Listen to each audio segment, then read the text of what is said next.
Welcome, everyone. I think some of you are still getting breakfast. Please feel free to get some breakfast if you don't have it yet, but we do want to start on time. So thank you all for coming out on a somewhat chilly morning to discuss Canada being at an energy crossroads. So this morning we have Kristen van den Biezenbos, an assistant professor in both the Haskayne School of Business and the law faculty.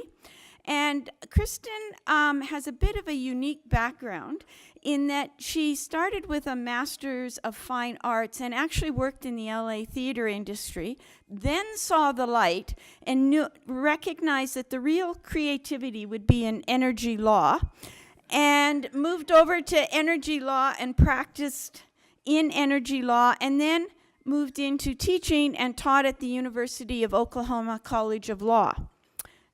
Then came to Calgary and is now on faculty here. Jim Fox is a vice president at the National Energy Board. He did his economics degree at the University of Alberta and then recognized he needed a real degree, so he did his MBA at the Haskayne School of Business. Okay. And he has not worked in LA. Okay. But what I'd like to do is ask Kristen to get us started and just give us a quick update on the supply-demand of the Canadian energy industry, and then the two of them will move into conversation about what's happening in terms of regulating our energy industry. So I'll turn it over to you, Kristen. Thank you, Lauren, and thank you to all of you for being here so early in the morning on a Tuesday.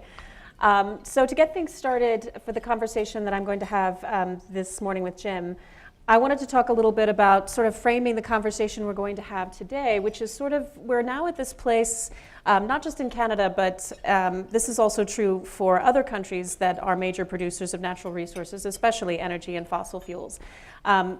In the prior decades, concerns about impacts on communities were not necessarily part of the equation when permitting energy projects. And that's partially because energy projects did not used to be so controversial, but they are now. So we wanted to start with a little bit of factual information that I think most of you are probably already aware of, but it's nice to kind of set the scene.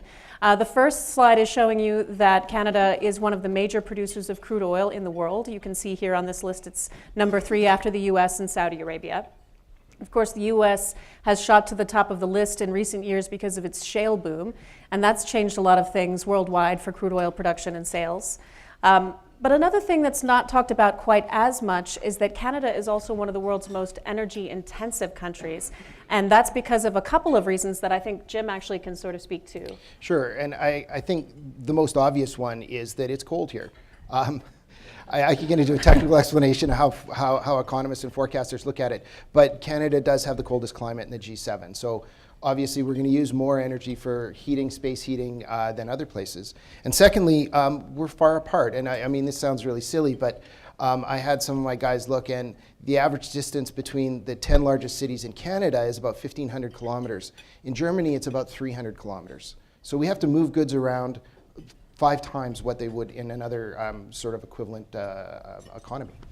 So one of the things that's interesting about that's sometimes I think lost in the popular culture conversation about energy is that even if Canada were to take steps to reduce its production of fossil fuels, there hasn't been as much conversation about how to reduce its dependency on fossil fuels.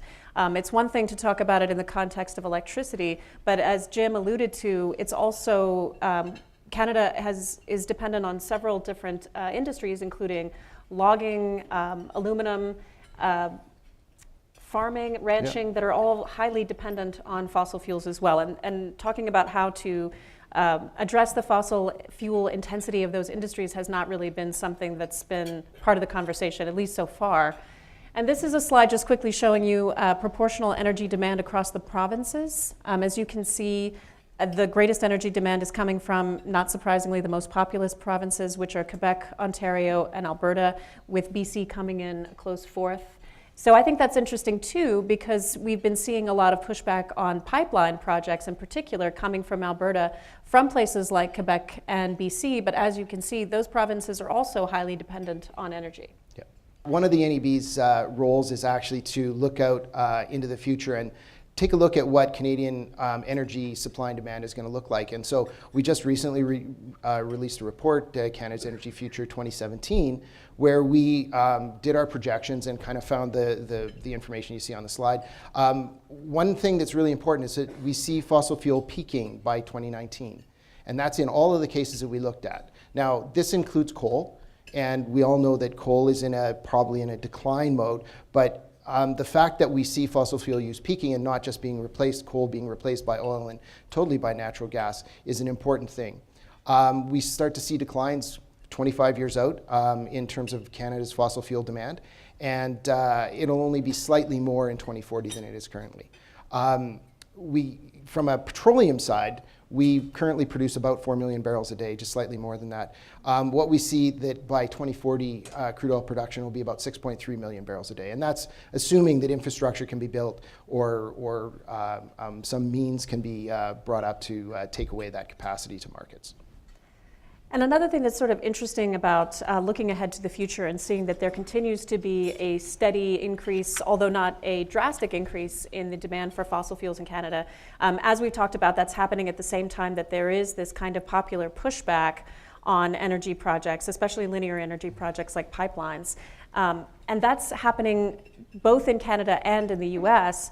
But as you'll see here, if you take a look at this table, the response of the US has been very different from Canada's in terms of how to incorporate these new community concerns. And we're talking specifically about community concerns and not so much about First Nations concerns or climate change, just because we have to try to keep the conversation somewhat narrow so we can stay inside of our time frame. But as you can see here, at least starting out from a basic position on the regulatory structure, there are a lot of similarities between the US and Canada, but where it begins to change significantly is that in the United States there are numerous regulatory gaps. So for probably the most dramatic example is the fact that there's no federal regulation of crude oil pipelines, not comprehensive regulation of crude oil pipelines in the US. So that's something that's very different. And I think potentially one of the impacts of that is that when there are people in the US who are strongly against particular projects, it's difficult for them to find a central place where they can sort of direct their grievances. They tend to direct their frustration, their anxieties, their feelings about these energy projects on particular projects. And we'll talk a little bit more about that in a second. And that happens here in Canada too. But in Canada, because you do have comprehensive federal regulation of projects like pipelines in the form of the National Energy Board, it's easier for people to focus also, in addition to the projects, on the National Energy Board and direct this sort of anger and this demand for a kind of social justice perspective on energy projects to the regulator, which of course is only carrying out its legislative duties. Whereas in the US, it's interesting because you can begin to deregulate on a federal level, as they're doing now in the Trump administration, and there isn't really anyone to complain to in terms of like a single agency. Yeah, and I think the experience of the National Energy Board over the past half a decade or a little bit more has been, it's not just people who are concerned about pipelines that are coming to us and expressing concerns. It's people who are concerned about upstream oil and gas development, where there's a single regulator, but there isn't necessarily a public process or a place where the public can come and talk about what concerns they have about the upstream. There's people who are concerned about the downstream effects, and there isn't a place for them to go either to express their concerns about whether it's an environmental issue, a greenhouse gas issue, or just some desire to move Canada in a different way. There's no one place for them to go for that, so they come to the place in the middle where there is a public process, and that's a pipeline hearing. Mm-hmm.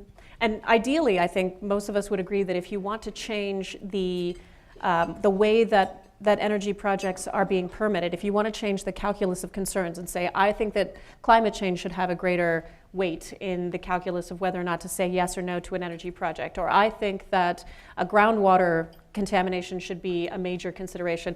When you want to change those kinds of things, I think that the proper place to go would be to your political leaders, because they're the ones who actually enact the legislation that give regulators like the National Energy Board their sort of marching orders. But for some reason, that doesn't seem to be, I mean, people do, of course, go after political leaders too, but it's a little, I think potentially it's just a little bit easier to go after the National Energy Board. So we do have some gaps here in actually trying to make those kinds of changes. First of all, it's a really difficult thing to do, to ask to anyone to try to change the permitting process for energy projects to include things like environmental concerns, climate change, the impact on climate change that a particular project might have, concerns that people have, the so-called not in my backyard kind of NIMBYism, all these things, how they're supposed to go into a decision on whether or not to say yes or no to an energy project is a difficult thing to do. And I think, one of the reasons why you don't necessarily see the kind of change on a political level that would make the most sense is because even legislators, are not necessarily sure how to do that. Exactly. Society's interests and values are changing. The National Energy Board Act, the act that tells the National Energy Board what to do and what it can and can't do, was promulgated in 1959 and wasn't really substantially changed since then, or hasn't really been substantially changed since then. Obviously, societal values and societal interests are changing, and they're very different today than they were in 1959. Without the legislation kind of keeping up to date and governments being able to come in and elected officials saying, here are the factors, here are the things that the National Energy Board should look at, here's how they should look at it, here's some other issues that are related to pipelines maybe, or related to industrial development, but that maybe a regulator can't actually solve themselves. And structuring the act and structuring a process so to allow all of those things to happen. Without that, then it's left to the regulator. So instead of elected officials making those choices, you get 3 people who are appointed, often because they have some expertise specifically in pipelines or environmental effects of pipelines, making those choices that are more social choices, that are more large choices for society. And with respect to those people who make those choices, we're not really placed well to make those choices effectively. And I think it's interesting because when people direct all of their anger and their feelings and their mistrust about energy projects at the National Energy Board, what comes along with that, because the National Energy Board and other regulators are still working off of the same procedure that they've had for a while, that hasn't really been substantially changed through the legislative process, the feeling by a lot of people is that they can't trust the regulators. They assume that regulators are in the pocket of industry. And so even when regulators try to be transparent and try to give communities useful information about, especially about the kinds of safety measures that will be taken by operators to try to mitigate damage to the environment and to quality of life issues like noise and light and other things that can come into play, I'm not sure that people believe the National Energy Board or other regulators either. Yeah, that's a very good point. And I think I don't want to excuse the actions that we've taken. We were also behind this change in society, that people wanted information about safety at a community level in a way that they could understand, in a way that they could take into their own decision making. Am I for this? Am I against it? To understand, what does it mean to have a pipeline in your community? How is the company and the regulator overseeing the company ensuring that it's safe, ensuring that my community won't be somehow damaged?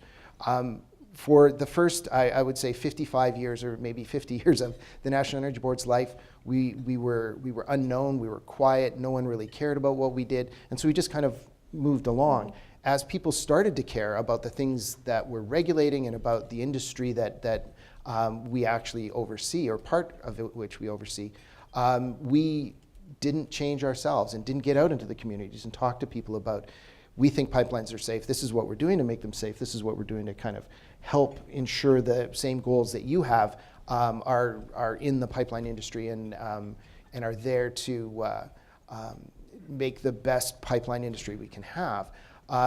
So when we're not there, the vacuum of information is filled by others, and others sometimes have an agenda, sometimes they have a particular perspective, and they'll use the vacuum of information to feed information into, and people, what they'll see is actually maybe a slightly slanted view, or a view from a given perspective that's against oil and gas or energy development in total.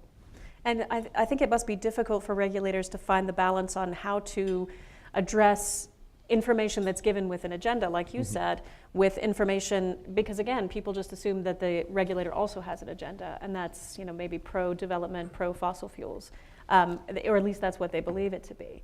But it's interesting too, because in the States, because there's no single regulator of those types of pipelines. We talked before about how some people had protested FERC, the Federal Energy Regulatory Commission, which is the closest thing that the US has to the National Energy Board. Although FERC doesn't regulate crude oil pipelines at all, and they only regulate the prices of natural gas that flows through pipelines.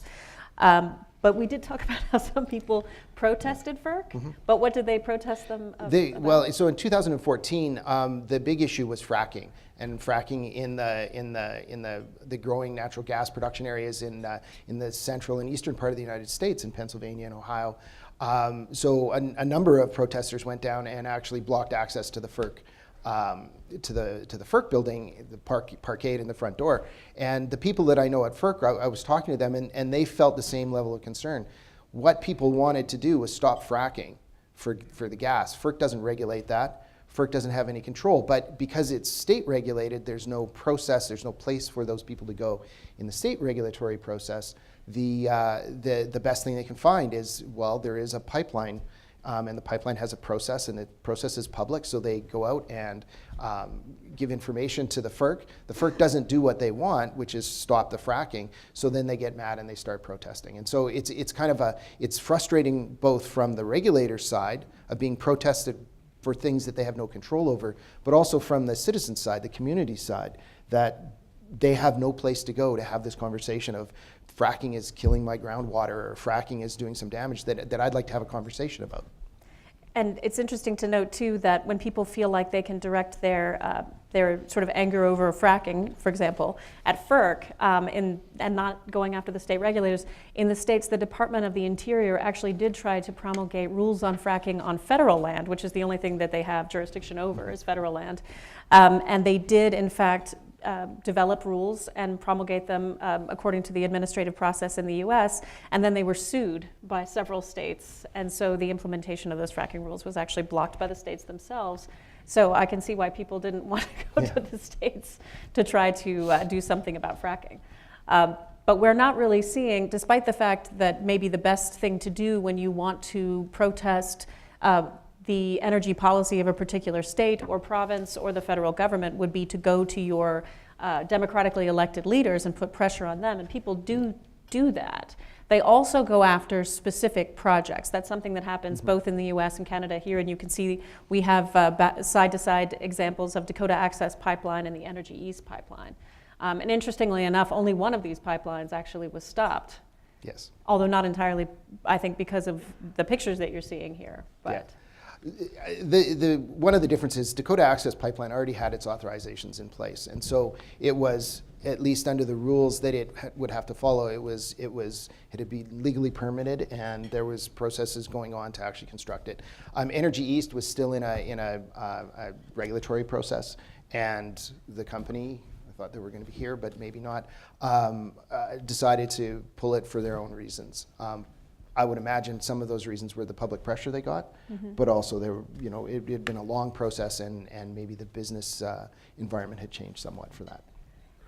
I wonder too, with Dakota Access Pipeline, there were a lot of people who were against that pipeline in the US and in Canada too, I'm sure, and many people who actually showed up to protest that pipeline. But as you said, most of that pipeline had already been constructed. And again, there's a lack of central authority to go to protest, because by the time Dakota Access was almost finished, as you said, they had already received permits from every state that they had gone through. So there wasn't any legal, well, I mean, there was, I think, an argument that the proper environmental impact assessment hadn't been completed, but this is the worst place for actually an effective conversation about how should pipelines be built, should pipelines be built, is to do it on the right of way when the pipeline's already been permitted. You can't really stop things at that point because there's a legal structure, the legal structure's been followed, the company has a legal authority to do what it's doing, and you can't stand in the way to go as a society and say, well, company, you installed 2/3 of it or whatever they did, but we don't think you should finish it because of the concerns of these people. That's kind of unfair to the company and the shareholders and the people who work for the company. There needs to be a place for those people to go prior to the work taking place, having the conversation, and somebody making a decision about, is this appropriate kind of thing to do in our country? just as much as, well, maybe not just as much, I suppose reasonable minds can disagree over who this negatively impacts more, communities or industry, but the lack of clear guidance from the federal government on how they would like to change the permitting process if they want to change it, and what new guidelines they would like the National Energy Board to follow also puts industry in a position too where, because they're not really sure the extent to which, how useful is it? I mean, you said, as you pointed out with Energy East, they didn't actually have the final approval yet, but even when you have it, if there's this level of public pushback and you're not getting a clear message from the government that, you've done everything that you needed to do, and so that, they're going to give you the protection of the law, like, only to the extent reasonable, but how much does that put individual business decisions in an uncertain place? Because just as much as communities feel like they're not being protected, now energy industry also feels like they're not being protected. So the process is now not working for anybody. Absolutely. And one of the biggest things that I think this points out very effectively is that a lot of the issues that the people in the Dakota Access are protesting, the people in the Energy East are protesting, are actually outside the regulator's ability to do anything about. Things like Indigenous reconciliation. The National Energy Board, is not going to make reconciliation with Indigenous peoples happen. Things like what we refer to, or what people in the environmental field refer to as cumulative effects, the accumulation of environmental effects from sequential development. What should you do about that? What about species at risk? Things like caribou and southern resident killer whales, which we all may know about now. Those are what we do about things like species at risk, things like cumulative effects, things like Indigenous reconciliation. Those are government and maybe even governments' jobs to fix, and to set out policies, to set out practices for industry to follow, for regulators to follow, for government departments to follow, to be able to know how to navigate this very complex field. When governments don't do that, and I would argue that governments in Canada to date have not done a great job at approaching those issues, when they don't, those concerns fall back to the regulator or to the pipeline project, where they can't actually be solved. So some of the issues in the Dakota Access were about tribal lands and an Indigenous reconciliation issue from the United States, that there's no way the Dakota Access Company can actually resolve that. That's an issue between the government and that First Nation, that Indigenous group. And to try and solve it at the point where you're building a pipeline it's just impossible. Mm-hmm. Although interestingly enough, I think with Dakota Access Pipeline, just building off of what you just said, there's no way that the federal government of the U.S. could even approach a reconciliation procedure for a project like, well, not that, as you said, not that it's appropriate to try to do it through an energy project, but again, there was no federal oversight. The only oversight of Dakota Access Pipeline was the Army Corps of Engineers at that point, and the only reason why they were there is because the pipeline was going through federal water. And I can't imagine, I'm sure that the Army Corps of Engineers was not interested in trying to figure out. So on that note, we should also say something, I think, about since we've talked about what the regulators can't do. So they can't be social arbiters. They can't accomplish energy justice or social justice concerns. They can't figure out on their own how to approach reconciliation with First Nations. They can't figure out on their own how concerns about things like climate change and environmental impacts, well, I mean, they can't figure out how or in what circumstances those kinds of concerns would trump the established procedures and considerations that they have. What is it that they can do? So what sorts of things can the NEB consider when they're thinking about approving a project? So what we can consider, and maybe even more broadly what a regulator can consider, is things like environmental science, going out and studying and saying what are going to be the effects of a project, what are going to be the issues, the impacts on communities along the way, what are going to be the impacts on different kinds of wildlife and water courses and all of those things. Obviously those are kind of technical issues that come forth, that can be put on the table, that can be debated and had a conversation about. We can talk about First Nations traditions, or what's on the slide is traditions, but we'll say traditional knowledge of Indigenous peoples, and we do have processes to take those in. Technical, scientific issues around safety, around emergency response, around all of the different aspects that make a pipeline appropriate or make a project appropriate. Regulators can take those into account fairly easily, actually. What we can't take into account is the changing social or maybe emotional criteria. I don't want to have oil and gas developed in Canada because I don't think that's the path forward for Canada. That's not something a regulator can actually even factor in, because there's no way that it says, is this project, which if the board says yes, it's got its certificate, is actually legally binding and the company's able to do it. It's taking into account that someone doesn't want it is not something that we can factor into a decision very easily. Those kinds of decisions, those kinds of sort of society level choices are actually made by elected officials, and that's appropriate, and that's the kind of form of government we have. If elected officials choose not to change the framework under which pipelines are approved right now, then if a company can demonstrate that it has looked at all the environmental issues and mitigated the environmental problems, it's going to design a safe project that's going to be economically feasible, then the board will look at the balance of things and say, problems mitigated, positive sides, yes, there's economic benefit, and we'll approve the pipeline.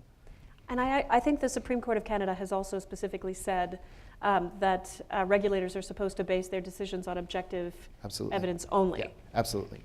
And again, the board operates like a court. You come in, you give evidence, you give argument. Evidence is always stronger than argument. That if you come in and saying, here's the evidence of the benefits, and someone comes in and argues and just says, I don't like it, it's not the right thing for Canada to do, but without any evidence to show that it's not the right thing to do for Canada, then you're going to come down on the side of evidence and take that position. Mm-hmm. So I think to sort of close out and complete the thought for this conversation too, we can talk about how I think most people have agreed or would agree that Canada, like most nations, is working towards a lower carbon future. Mm-hmm. But it's interesting because Canada has signed the Paris Accord. They are committed, the federal government has stated that it's committed to this low carbon future. But at the same time, if the permitting procedure for regulators like the NEB, the AER, and other regulators isn't actually addressed and isn't changed to sort of consider some of the things that we've talked about here, which is things like environmental impact and climate. Well, environmental impact already is, but climate change and people's sort of emotional feelings about energy.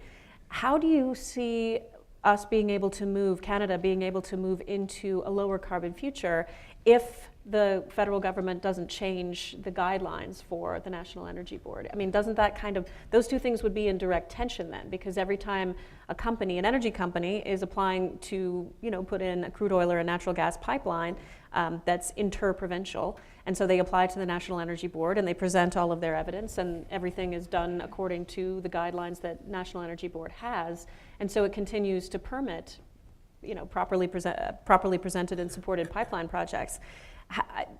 What do you think? Do you see that being in conflict with this idea of a low carbon future? What I would point out is that a pipeline itself, as an operation, is actually a relatively low carbon operation. What the concern that's been brought to the National Energy Board is what happens upstream and what happens downstream, and both of those, upstream and downstream of the pipeline, are actually in provincial jurisdiction. Mm-hmm. So Alberta has put in place a carbon abatement plan. They put in a cap on oil sands carbon production. They're phasing out coal. So they're taking into account the part of the value chain of petroleum that they are responsible for and are putting in place rules. And one of the things that the Prime Minister did say when he approved the Trans Mountain pipeline back in 2016 was that part of his decision, part of the federal cabinet's decision to grant the certificate to Trans Mountain was Alberta's carbon management and mitigation policies. In a similar way, if we think we need to look downstream at carbon emitted from the downstream uses of petroleum, then provinces or possibly the federal government will put in place policies and actions to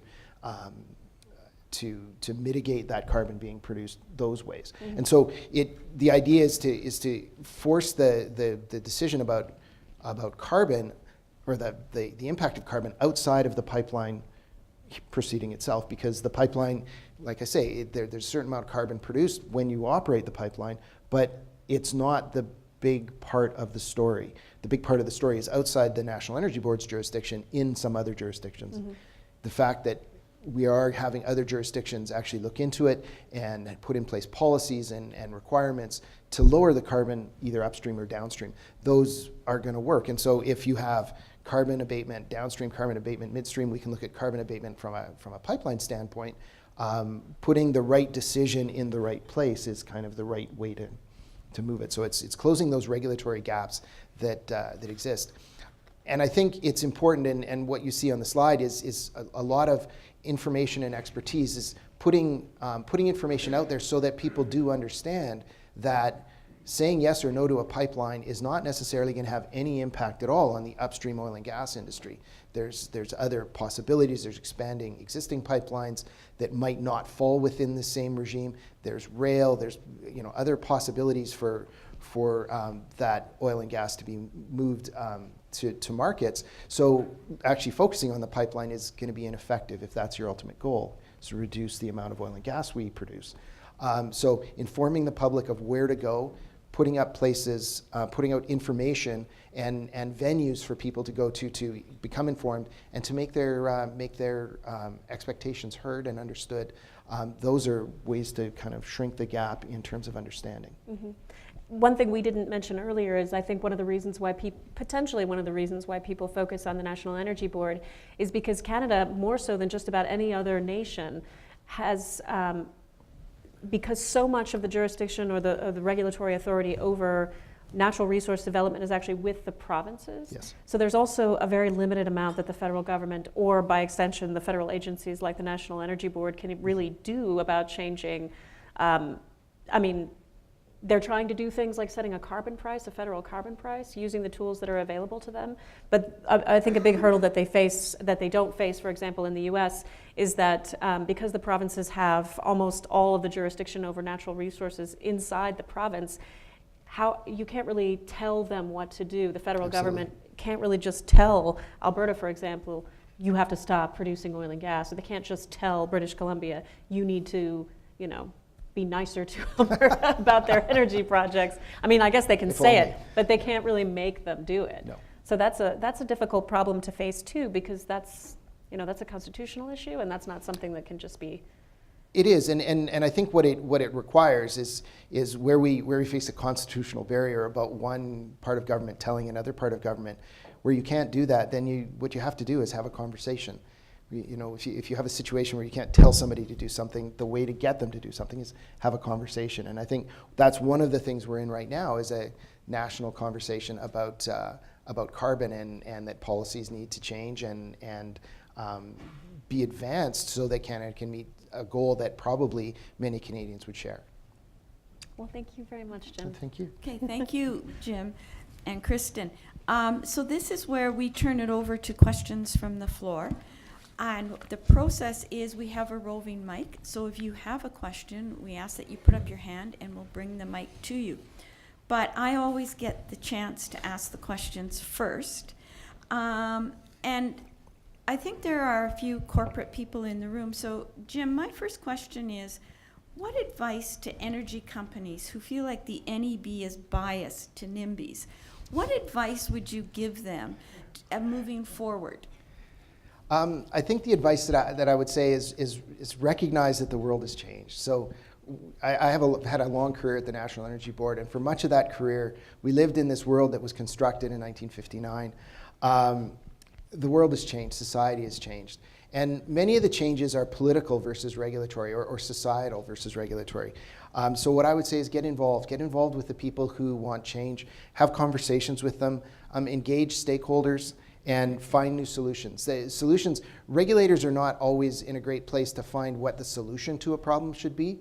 That's more easily done where you have two specific actors, a community and an interest group, sitting together talking about what a solution to the issue might be.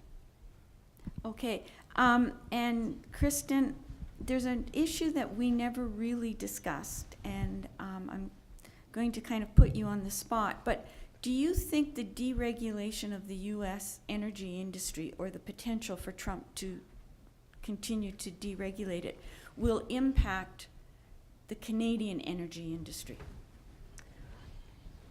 Well, it depends on what Canada decides to do going forward, but it certainly has the potential to do it. I mean, it's already beginning to impact the Canadian energy industry.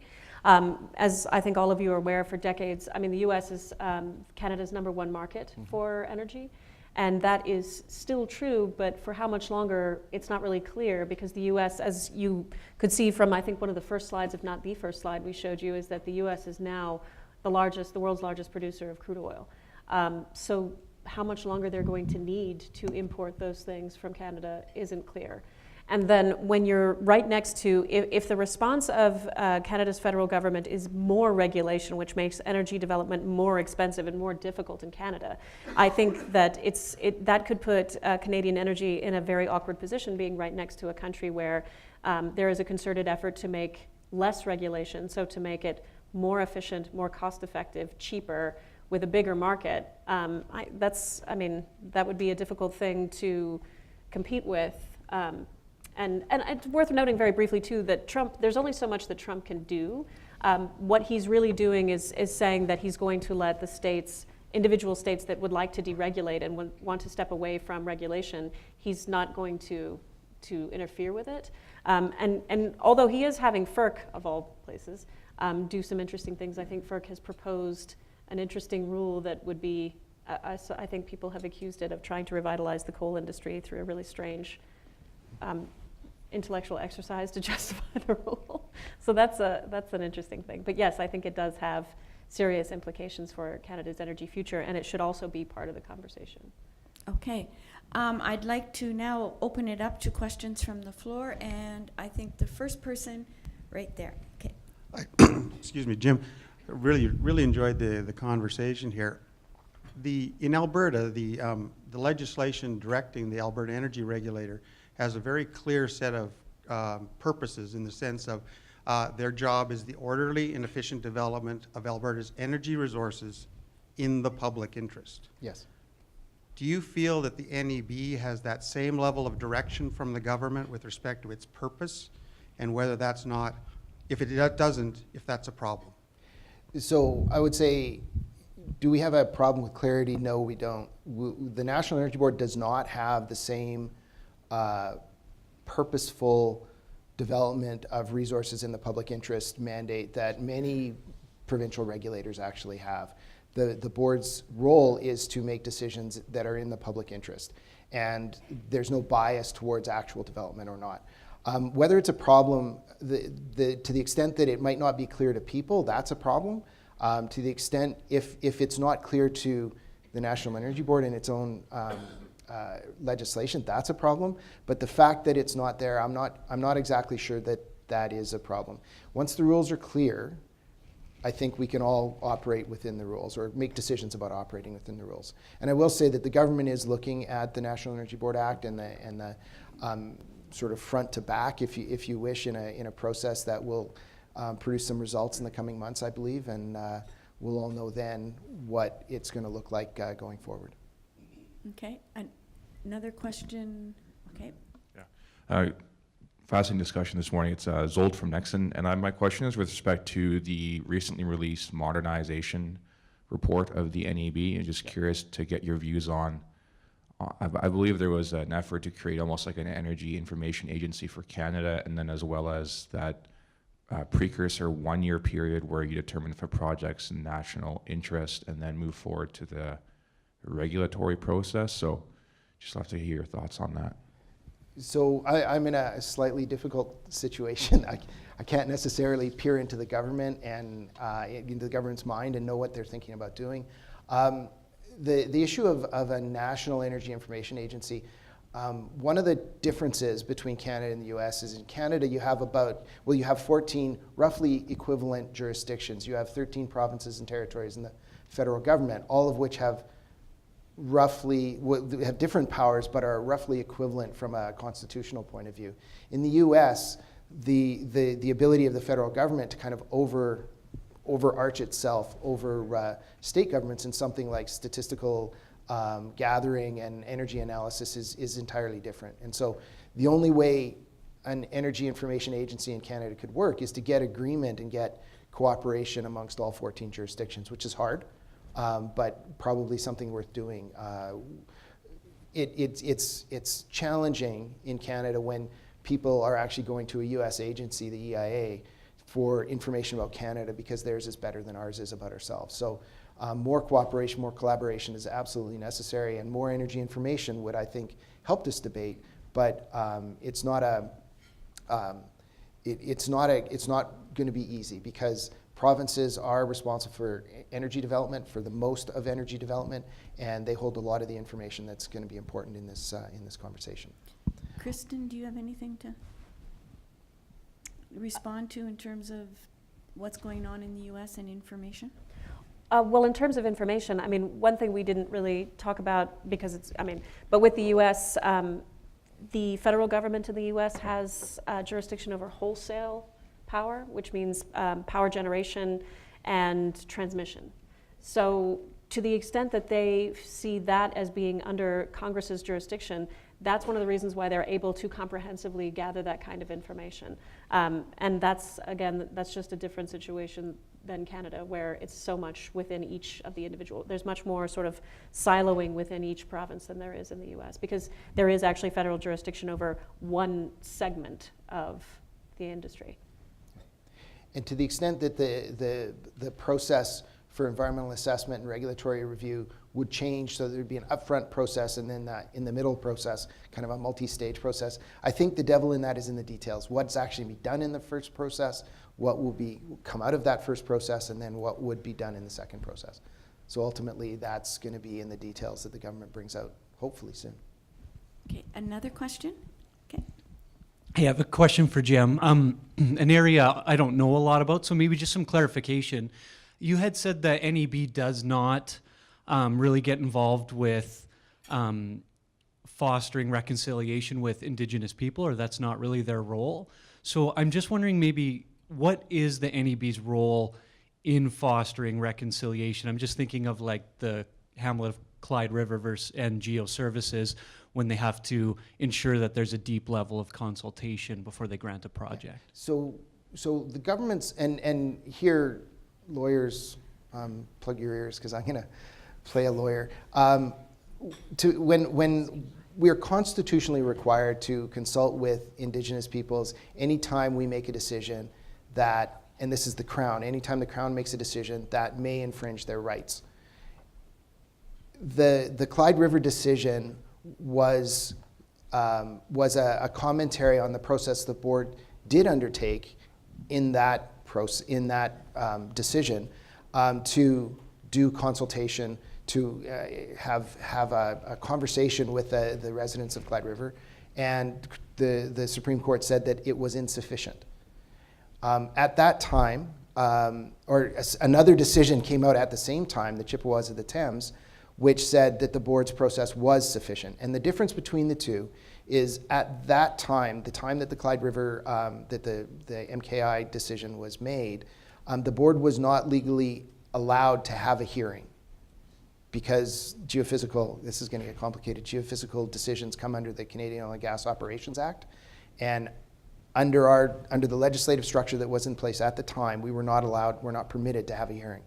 The Chippewas of the Thames, we did have a hearing. And it was the Enbridge Line 9B hearing.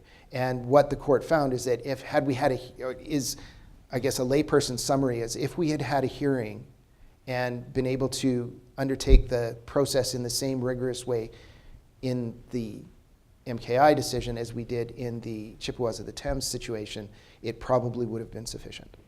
But because we were not allowed to have a hearing legislatively at the time, we couldn't.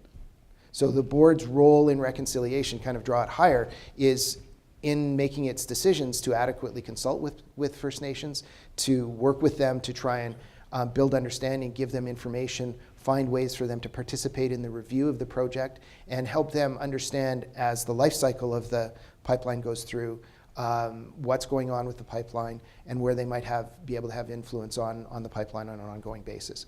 But there's no way for the NEB to renegotiate treaties or put treaties in place where treaties don't exist. such as in most of BC, to make good on the other demands or the other concerns that Indigenous peoples may have. And so we have a very, very small role in the reconciliation discussion. We do have a role, but we can't fix it. Okay, another question? Okay, I've got a question regarding the potential future for NEB's role or extent of role, and it's about the public interest being developing lasting improvements for everybody based on objective information. Do you see a potential for the NEB to be the honest broker regarding climate science, given that that becomes a mandate of their responsibility to properly inform about the issue of climate science, trying to overcome the misleading marketing that's going on regarding that issue, and all in the intent of avoiding the negatives that can happen if misleading marketing gets used? My learning in 1980, I got my MBA in the 80s, we were told you can succeed through misleading marketing, but when it fails fast. That's a big job, becoming the honest broker in climate science. I would actually say I don't think that the NEB can actually play that role, because if we're breaking up the where are GHGs actually produced, the vast majority of those activities are under provincial jurisdictions. And so to have the NEB do it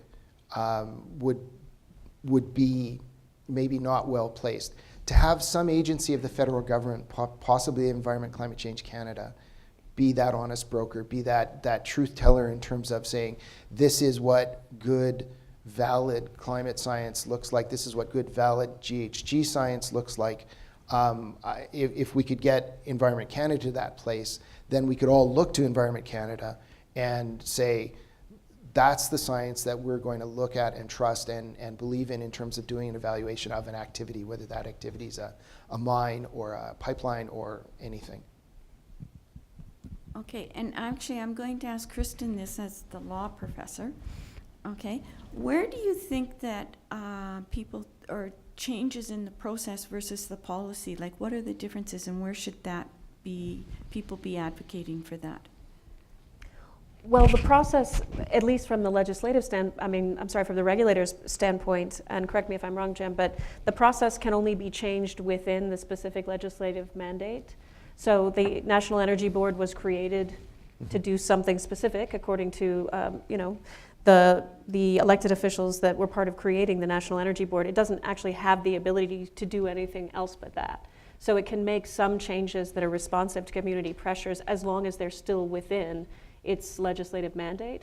But if you really want to make a big change, if you wanted to make the NEB the sort of arbiter of truthful climate change, or even if you want climate change to be to play a particular role in decision making for the NEB, you would need to go to the policymakers, the democratically elected leaders, and have them tell the NEB what to do essentially in that situation. Because again, I think, and if I'm wrong, totally just tell me, but I don't see how an agency that sort of has been given instructions on what it's going to do and what its powers are and what the limits of those powers are, if you're asking them to do something that exceeds their mandate, they don't actually have the authority to do that. That's exactly correct. And in fact, I'd say that there are strides being made in this area.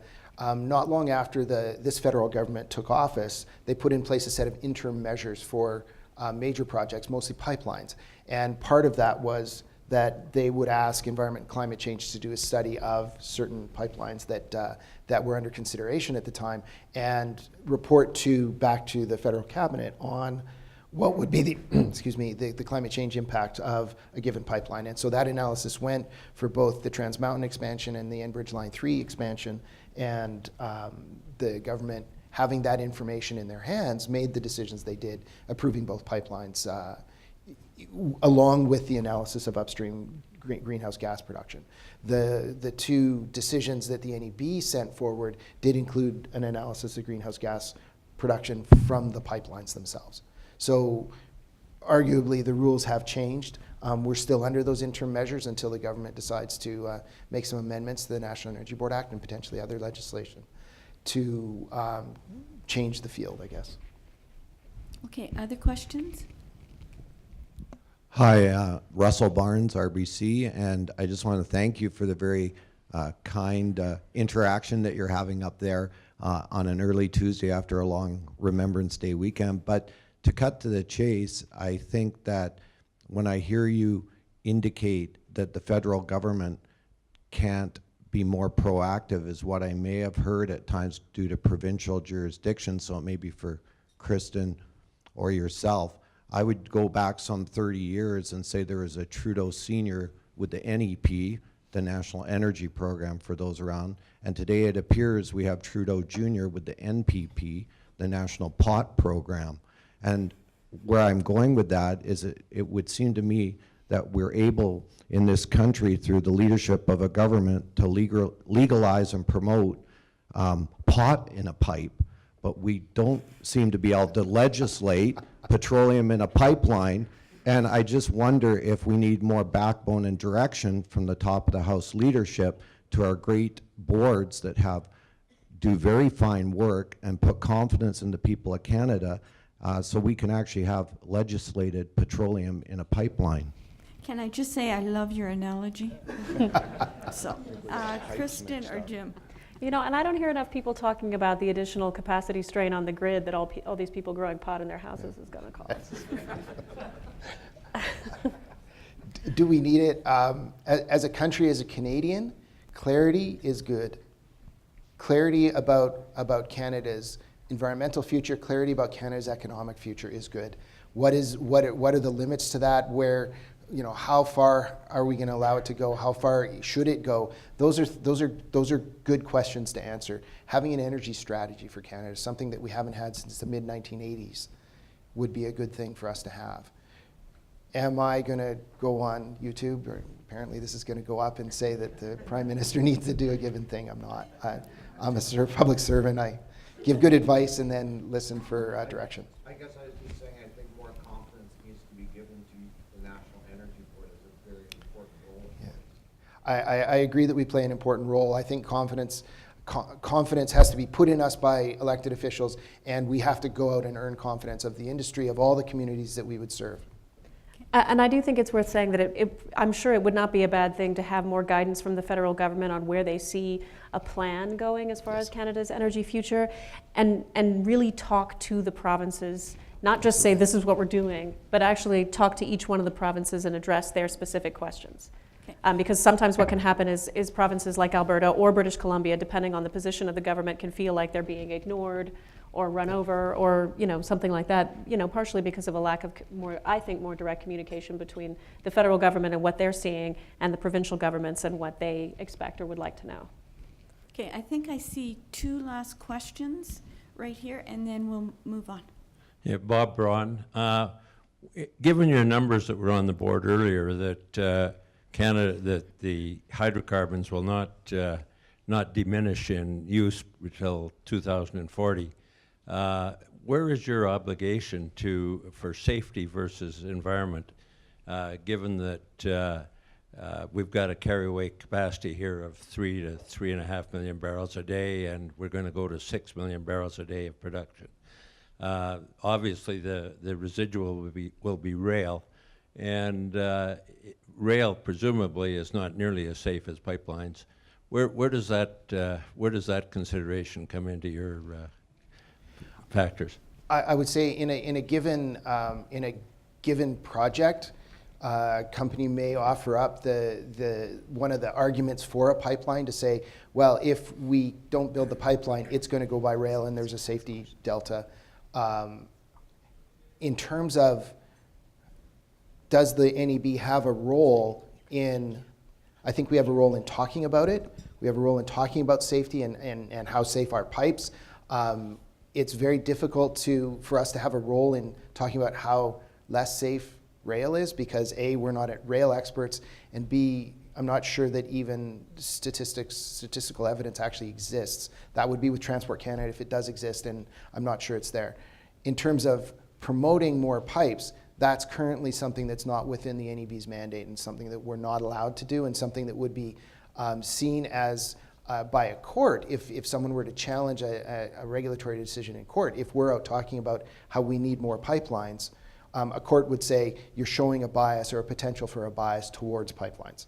So that's not necessarily something the NEB can do. It should be something that provincial and federal governments should be doing, though. That the economic value of that 6 million barrels a day to Canada is huge. And if the governments believe that we should harvest that economic value, then they should be out talking about it, talking to Canadians about it. Okay, thank you. And one last question right there. Thank you. My name is Al McDonald. I manage environmental and social risk for companies. My question is about activism, I guess. Anti-oil NGOs that don't have jurisdiction, that are funding opposition, paid protesting, activist investors at times. What do you see, do you have any insights about this and what you perhaps see as the role of government in dealing with this type of thing? So we see these people come in front of us to put positions out. When we're talking about a position that's based in science, if someone comes forward and says, we have a concern about this pipeline, here's some scientific evidence or some evidence about it, that's something that we can take into a decision and balance against other information that's put out and hopefully make a good, sound technical decision. If it's people outside who are espousing an opinion, a position, an argument for or against or in some direction, that's not something that we would necessarily take into account for our part. We want to make sure that people with a concern, with a legitimate concern about the project are able to come and talk to us, and that people who just have a position about oil and gas or are using it for some other reason, so that those people have an ability to say, but don't seem to be swaying a decision one way or another. I don't know if that actually helps, but we live in a world of activism. We live in a world where social media enables groups of people with like positions to come together very easily. And maybe even larger, Canadians have a wide range of perspectives on our future, on our energy future. It's important that we hear those perspectives.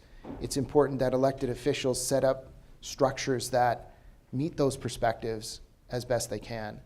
And once you get into a regulatory realm, it's important that we're able to hear from the people who have a legitimate say in the pipeline. I don't know if that answers your question. Thank you, Jim. You had a question, right? No? Yes, okay. I'm just curious, so my understanding with NEB is your mandate is also to cover other large capital projects like hydro dams or these other large interjurisdictional projects. Are you seeing a similar thing? So we don't have any jurisdiction over dams. Okay. We have a small jurisdiction over international power lines. It would be just the link between the provincial grid and the border crossing. Okay, thank you very much. And so what I'd like to first do is thank Jim and Kristen for, I think, some very insightful comments. Thank you very much. Thank you. And as part of our thank you, we have had a special Haskayne hour clock, which you can see on my right, made. And we give each of our speakers one of these clocks. So thank you.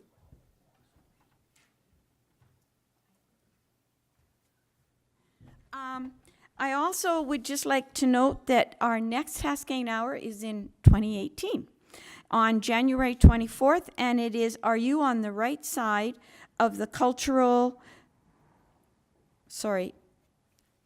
I can't read my own writing. Of the cultural moment. My slip. I apologize. Hopefully that makes it even more memorable that you should be here on January 24th. Thank you very much.